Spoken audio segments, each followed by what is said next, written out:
नमस्कार बच्चों, आज हम पढ़ेंगे क्लास 8 का first chapter the best Christmas present in the world का थर्ड पार्ट। तो फुटबॉल मैच दोनों के बीच हुआ, ब्रिटेन और जर्मनी के बीच, और उसमें जर्मनी के सैनिक जीत गए। आगे हम पढ़ेंगे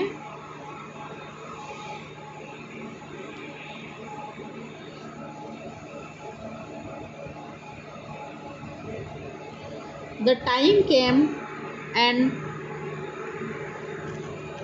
all too soon when the game was finished. The snaps and the rum and the sauces had long since run out and we knew it was all over. The time came, समय आ गया, and all too soon, और वो सारा समय बहुत जल्द समाप्त हो गया. When the game was finished, खेल भी समाप्त हो गया फुटबॉल का. The snaps, जो उनकी जो जर्मन ड्रिंक थी वो भी ख़त्म हो गई, एंड द रम, जो रम थी वो भी ख़त्म हो गई, शराब. And the sausage had long since run out, और जो सॉसेज, जो मांस से बनी जो डिश थी वो भी समाप्त हो गई. एंड वी न्यू, और हम जानते थे, इट वॉज ऑल ओवर, कि अब आज का हमारा जो ये युद्ध है यही समाप्त हो गया. I wished Hans well and told him I hoped he would see his family again soon. I wished, में चाहता था, Hans well and told him, कि हेल्स ठीक प्रकार से इस युद्ध भूमि से जाए, और मैंने उसे बताया कि आई होप्ड, मैं आशा करता हूँ कि ही would see his family again सून, और वह जाकर के अपने परिवार से जल्द ही मिलेगा. That the fighting would end, कि युद्ध जल्दी समाप्त हो जाएगा, and we could all go home, और हम सब घर चले जाएंगे. I think that is what every soldier wants on both sides. I think, मैं सोचता हूँ, दैट इज़ वॉट, और यही बात जो थी, एवरी सोल्जर, हर सैनिक ऐसा ही चाहता था, ऑन बोथ साइड्स, दोनों तरफ के सैनिक यही चाहते थे कि वो हंसी हंसी और घर चले जाएं और बच कर के जाएं, मरे नहीं. Hans Wolf said, take care Jim McPherson. Hans Wolf ने, उस जर्मन अधिकारी ने भी मुझसे कहा कि अपना ध्यान रखना Jim McPherson. I shall never forget this moment nor you. इस क्षण को मैं कभी नहीं भूलूंगा, और ना ही तुम कभी भूलोगे जो क्षण हमने साथ साथ बिताया है. He saluted and walked away from me slowly unwillingly. Unwillingly, ना चाहते हुए भी उसने मुझे सलाम किया, और धीरे धीरे वो मेरे पास से चला गया. आई फेल्ट, ऐसा मैंने महसूस किया. He turn to wave just once, एक बार फिर उसने पलटकर देखा और मुझे बाय किया हाथ हिलाकर. Then became one of the hundreds of grey coated men drifting back towards their trenches. और उसके बाद one of the hundreds of grey coated men, जो ग्रे रंग के कोट पहने हुए जो जर्मन के सैनिक थे, ड्रिफ्टिंग बैक, वो जा रहे थे टुवार्ड्स देयर ट्रेंचेस, अपनी अपनी खाइयों की ओर वो जाने लगे, अपने छिपने के स्थान पर जाने लगे. That night back in our dugouts we heard them singing a carol and singing it quite beautifully. उस रात back in our dugouts, dugouts होते हैं soldiers home, यहाँ लिखा हुआ है a shelter for soldiers made by digging a hole in the ground and covering it. और ज़मीन में गड्ढा खोदकर सैनिकों के रहने के लिए स्थान बना होता है. तो सभी सैनिक अपने अपने डगआउट्स में चले गए. We heard them singing a carol, तो रात में जर्मन के सैनिक क्या कर रहे थे, कैरोल सॉन्ग, गीत गा रहे थे. सिंगिंग इट क्वाइट ब्यूटीफुली, और बहुत ही सुंदर तरीके से गा रहे थे. It was still nest silent night, और यह गीत था स्टिल नेस्ट साइलेंट नाइट, इस प्रकार का वो गीत गा रहे थे. Our boys gave them a rousing chorus of while shepherds watched, और हमारे ब्रिटेन के सैनिकों ने भी और उनके साथ गाना शुरू किया, कोरस, समूह में गीत, और उनके गीत के बोल थे while shepherds watched. We exchanged carols for a while, थोड़ी देर तक हमने गीतों को मिल करके गाया. And then we all fell silent, और उसके बाद हम सब चुप हो गए. We had our time of peace and goodwill, अच्छी भावना को लेकर शांति के साथ हमने ये समय बिताया.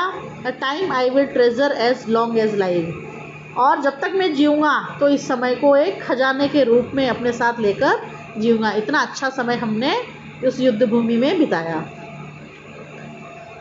डियरेस्ट कॉनी, अंत में वो लिख रहा है अपनी पत्नी को, प्यारी Connie, by Christmas time next year, अगले वर्ष क्रिसमस के समय, this war will be nothing but a distant and terrible memory, और अगले क्रिसमस तक क्या होगा, ये the war will be nothing, इस वार से, युद्ध से कुछ नहीं मिलेगा, बट अ डिस्टेंट, एक दूरी बन जाएगी, और एक टेरिबल मेमोरी, एक भयानक याद साथ रहेगी।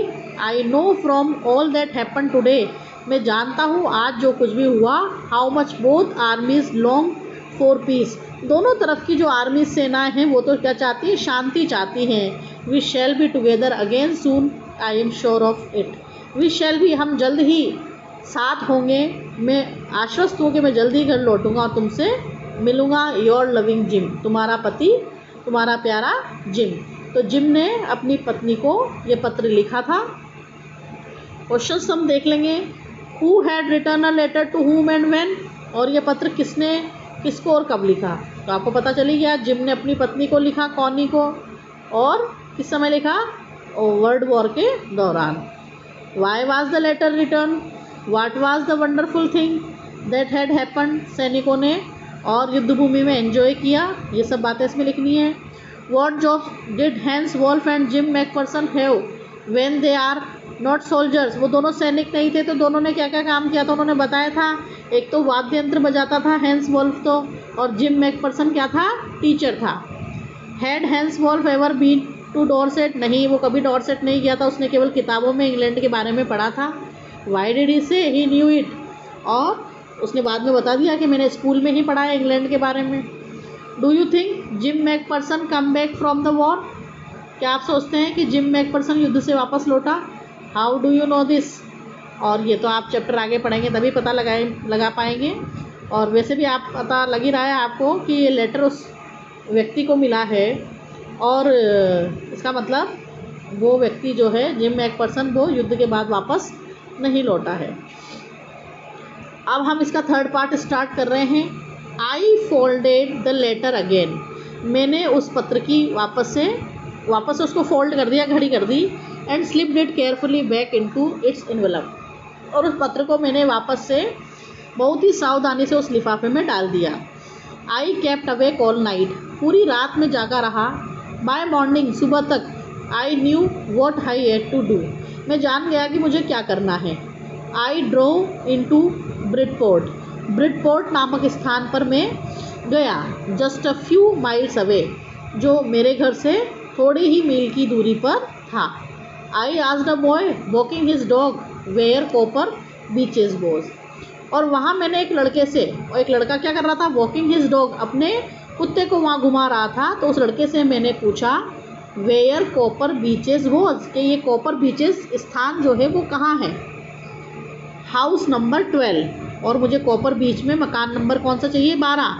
Turned out to be nothing but a burnt out shell, जब वो वहाँ पहुँचा हाउस नंबर 12 पर, तो उसने क्या देखा कि वहाँ तो कुछ नहीं है, but a burnt out shell, shell मतलब है यहाँ पर घर, वो मकान जो है वो पूरी तरह से बर्न आउट हो गया, मतलब पूरी तरह से जल चुका है। मकान में क्या लग गई है, आग लग गई है, और मकान पूरा जल गया है, ये उस लड़के ने वहाँ देखा।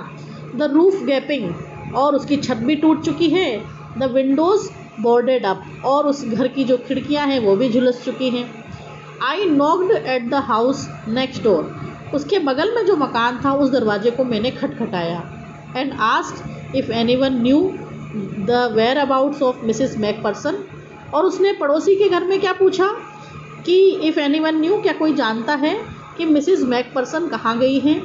ओ yes said the old man in his slippers, तो पड़ोस के घर में से कौन निकल के आया, एक वृद्ध व्यक्ति जो स्लीपर्स, पैर में चप्पल पहने हुए था, उस व्यक्ति ने कहा हाँ हाँ, ही न्यू हर वेल, वो वृद्ध व्यक्ति उसे अच्छी तरीके से जानता था, मिसिस जैकपर्सन को। अ लवली ओल्ड लेडी, उस आदमी ने बताया, वृद्ध व्यक्ति ने, कि बहुत ही अच्छी और बूढ़ी महिला है।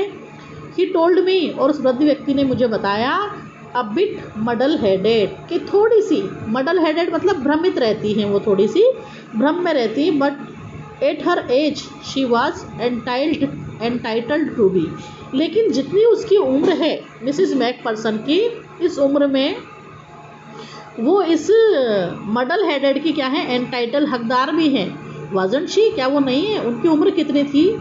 101 years old, 101 साल की हो गई थी Mrs McPherson. She had been in the house when it caught fire. तो उस वृद्ध व्यक्ति ने आगे बताया कि जब इस घर में आग लगी तो मिसिस मैकपर्सन उसके अंदर ही थी। नो वन रियली न्यू, कोई नहीं जानता how the fire had started, कि आग कैसे लगी। But it could well have been candles, लेकिन ऐसा लगता है कि मोमबत्तियों के कारण आग लगी होगी, क्योंकि she used candles rather than electricity. वो इलेक्ट्रिसिटी, बिजली की बजाय, बिजली यूज़ नहीं करती थी वो, मतलब लाइट का यूज़ नहीं करती थी वो। घर में क्या जलाती थी? मोमबत्ती जलाती थी। Because she always thought electricity was too expensive, क्योंकि वो हमेशा यही सोचती थी कि जो बिजली है, जो लाइट है, वो ज़्यादा महंगी है। The fireman had got her out just in time, और जो आग बुझाने वाला व्यक्ति था उसने समय रहते उन्हें उस जलते हुए घर से बाहर निकाल लिया। She was in a nursing home now, अभी मिसिज मैकपर्सन कहाँ है? नर्सिंग होम में है। He told me Burlington house on the Dorchester road on the other side of town. तो उस वृद्ध व्यक्ति ने बताया कि इस टाउन के, इस कस्बे के दूसरी ओर जो डोरचेस्टर रोड है वहाँ पर बर्लिंगटन हाउस नर्सिंग होम है, वहाँ पर अभी मिसिस जैकपर्सन है। तो इस प्रकार से जब उसे पता चल गया उस लड़के को कि मिसिस मैकपर्सन कहाँ हैं, तो उसके आगे का चैप्टर हम पढ़ेंगे। पहले प्रश्न है, why did the author go to Bridport? Bridport क्या लेने गया? वो उस मकान को ढूंढने का आया जहाँ मिसिस मैकपर्सन रहती थी, जिनका ये पत्र उसे मिला था। How old was Mrs McPherson now? 101 साल की वो थी। Where was she? और वो कहाँ थी? नर्सिंग होम में थी। I found Burlington House Nursing Home easily enough, और मुझे बहुत ही आसानी से बर्लिंगटन हाउस नर्सिंग होम मिल गया। There were paper chains in the hallway and a lighted Christmas tree stood in a corner with a lopsided angel on top. There were paper, जब मैं वहाँ पहुँचा नर्सिंग होम पर तो क्या देखा उस लड़के ने? There were paper chains up in hallway, hall का जो रास्ता था उसमें सब जगह कागज़ बिखरे हुए थे। And a lighted Christmas tree, और जो रंग बिरंगे कागज़ थे वो वहाँ पर लगे हुए थे डेकोरेशन के लिए। एंड अ लाइटेड क्रिसमस, और जगमगाता हुआ क्रिसमस का ट्री था जो एक कोने में रखा हुआ था, और उस क्रिसमस ट्री पर लॉपसाइडेड एंजल ऑन टॉप, और उस क्रिसमस ट्री के टॉप पर सबसे ऊपर लॉपसाइडेड सितारों जैसा चमकता हुआ एंजल चमचमा रहा था, जैसे कोई देवदूत चमचमा रहा हो। I said I was a friend come to visit Mrs McPherson to bring her a Christmas present. और मैंने वहाँ जाकर कहा कि आई वॉज अ फ्रेंड, मैं एक फ्रेंड हूँ, किसका? मिसिस मैकपर्सन का, और मैं उनसे मिलने आया हूँ और उनके लिए मैं क्रिसमस का प्रेजेंट लाया हूँ, उपहार लाया हूँ। I could see through into the dining room where everyone was wearing a paper hat and singing. I could see, मैं देख सकता था, through into the dining room, जिस जगह मैं खड़ा था वहाँ से मैं डाइनिंग रूम को देख सकता था, जहाँ पर हर किसी व्यक्ति ने कागज़ की हैट, कागज़ की टोपियाँ सिर पर पहनी हुई थी, और सब क्रिसमस के गीत गा रहे थे, क्योंकि जिस दिन वो वहाँ पहुँचा उस दिन भी क्रिसमस ही था। द मेट्रोन, मेट्रोन कौन है? Head nurse, had a head of 2, और वहाँ की जो हेड नर्स थी उसने भी सिर पर टोपी पहनी हुई थी। And seemed happy enough to see me, मुझे देखकर उसे खुशी हो रही थी, ऐसा लग रहा था। She even offered me a mince pie, तो मिन्स पाई क्या है? एक डिश का नाम है, और उसने भी मुझे मिन्स पाई नाम की एक डिश जो थी वो ऑफ़र की, उसने मुझसे कहा कि आप भी लीजिए। She walked me along the corridor, वो मेरे साथ चल कर के कॉरिडोर, गलियारे तक आई, मिसिस मैकपर्सन, और उसने मुझसे कहा कि Mrs McPherson is not in with the others, ये दूसरे जो मरीज हैं इनके साथ मिसिस मैकपर्सन नहीं हैं। शी टोल्ड मी, ऐसा उस हेड नर्स ने मुझे बताया। She was rather confused today so we thought it best if she had a good rest. और वो महिला बता रही है, वो हेड नर्स, इस लड़के को, कि she was rather confused today, आज वो बहुत भ्रमित थी, कन्फ्यूज़न में थी, सो वी थॉट, तो हमने सोचा, इट बेस्ट, अच्छा होगा, if she had a good rest, कि वो आराम करे। She has no family, you know, तुम जानते हो उनका कोई परिवार नहीं है। नो वन विजिट्स, उनसे कोई मिलने नहीं आता। So I am sure she will be only too pleased to see you, आज वो तुम्हें देखेंगी तो बहुत खुश हो जाएंगी। She took me into the conservatory with wicker chairs and potted plants all around and left me. She took me, वो हेड नर्स मुझे लेकर गई इनटू अ कंजर्वेटरी मतलब एक खुली जगह पर, जहाँ पर एक खुला स्थान, जहाँ पर वीकर चेयर्स, जहाँ पर सीक से बनी हुई कुर्सियाँ, जैसे मुड्डे टाइप कुर्सियाँ रखी होती है, और पोटेड प्लांट्स, और गमलों में पौधे लगे हुए थे ऑल अराउंड, चारों ओर। और उस स्थान पर जाकर उसने मुझे छोड़ दिया और वो मुझे वहाँ छोड़कर चली गई। The old lady was sitting in a wheel chair, और व्हील चेयर जो हिलती है, चेयर आगे पीछे, उस कुर्सी पर एक बूढ़ी महिला बैठी हुई थी। Her hands folded in her lap, और उसके हाथ उसकी गोदी में रखे हुए थे। And she had silver white hair, और उसके बाल जो थे बिल्कुल चांदी के समान सफ़ेद। पिंड इनटू अ विस्पी बन, एक विस्पी बन मतलब जूड़ा लगाकर उसने सिर में पिन लगाया हुआ था। She was gazing out at the garden, बाहर गार्डन की ओर वो देख रही थी। हेलो आई सेड, जब मैं वहाँ पहुँचा तो मैंने उनसे कहा hello. She turn and looked up at me vacantly, और वह मुड़ी और उन्होंने एक शून्यता से मेरी ओर देखा। Happy Christmas Connie, I went on, और मैंने अपनी बात कहना जारी रखा। मैंने क्या कहा उसको, happy Christmas Connie, I found this, I think it's yours, मुझे यह मिला है और मैं सोचता हूँ कि ये तुम्हारा है। वो पत्र का जो बॉक्स था वो उसको दे रहा है। As I was speaking her eyes never left my face, जब मैं उससे बातचीत कर रहा था तो उसकी आँखें मेरे चेहरे से नहीं हटी, मतलब वो मुझे देखती रही। I open the tin box, मैंने उनके सामने उस टिन के बॉक्स को खोला। And gave it to her, और वह टिन बॉक्स उसको दे दिया। That was the moment her eyes lit up with recognition, और उसी क्षण उनकी आंखों में चमक आ गई, और जैसे कि वो उस पत्र को पहचान गई हो। And her face became suffused with a sudden glow of happiness, और उसका चेहरा जो था वो एकदम से स्फस्ड हो गया, मतलब फैल गई उनके चेहरे पर एक खुशी की लहर फैल गई। I explain about the desk, मैंने उस डेस्क के बारे में उनको समझाया। About how I had found it, कि वो डेस्क मुझे कैसे मिली। But I don't think she was listening, लेकिन मैं नहीं सोच रहा था कि वो मेरी बात सुन रही थी। For a while she said nothing, थोड़ी देर तक तो उन्होंने कुछ नहीं कहा। But stroked the letter tenderly with her fingertips, और फिर उन्होंने क्या किया, स्ट्रोक्ड, और उस पर हाथ फेरा, लेटर विनम्रता से उस पर अपनी उंगलियां फेरी पत्र पर। सडनली अचानक she reached out and took my hand, और उन्होंने अपना हाथ बाहर निकाला और मेरे हाथ को पकड़ लिया। हर eyes were filled with tears, उसकी आंखों में आंसू भर गए। You told me you would come home, और उन्होंने क्या कहा, तुमने मुझसे कहा था तुम आओगे। बाय क्रिसमस डियरेस्ट, तुमने क्या कहा था कि क्रिसमस तक तुम आ जाओगे। शी सेड, उस 101 साल की मिसिस जैकपर्सन ने कहा। एंड हियर आर यू, और तुम आ गए। The best Christmas present in the world, यही संसार में सबसे सुंदर उपहार क्रिसमस का मेरे लिए है। Come closer just Jim dear sit down, और वह उस पुरुष को क्या समझ रही है, अपना पति जिम समझ रही है, तो वो कह रही है आओ जिम, तुम मेरे पास बैठ जाओ। आई सेट डाउन बिसाइड हर, मैं उनके पास बैठ गया। एंड शी किस्ड माई चिक, उन्होंने मेरे गाल को चूमा। And I read your letter so often Jim, Jim मैं तुम्हारा पत्र कई बार पढ़ चुकी हूँ, एवरी डे, रोज़ाना पढ़ती हूँ। I wanted to hear your voice in my head, और मैं तो तुम्हारी आवाज़ सुनना चाहती थी।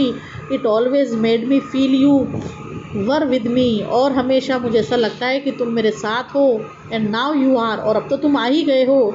Now you are back, you can read it to me yourself, अब तुम आ गए हो तो ये पत्र तो तुम भी मुझे पढ़कर सुना सकते हो। Would you do that for me, क्या तुम ऐसा मेरे लिए करोगे Jim dear. I just want to hear your voice again, मैं तो तुम्हारी आवाज़ सुनना चाहती थी। I would love that so much, और मुझे तुम्हारी आवाज़ बहुत पसंद है। And then perhaps I will have some tea, we will have some tea, और आज हम साथ में बैठकर क्या पियेंगे, चाय पियेंगे।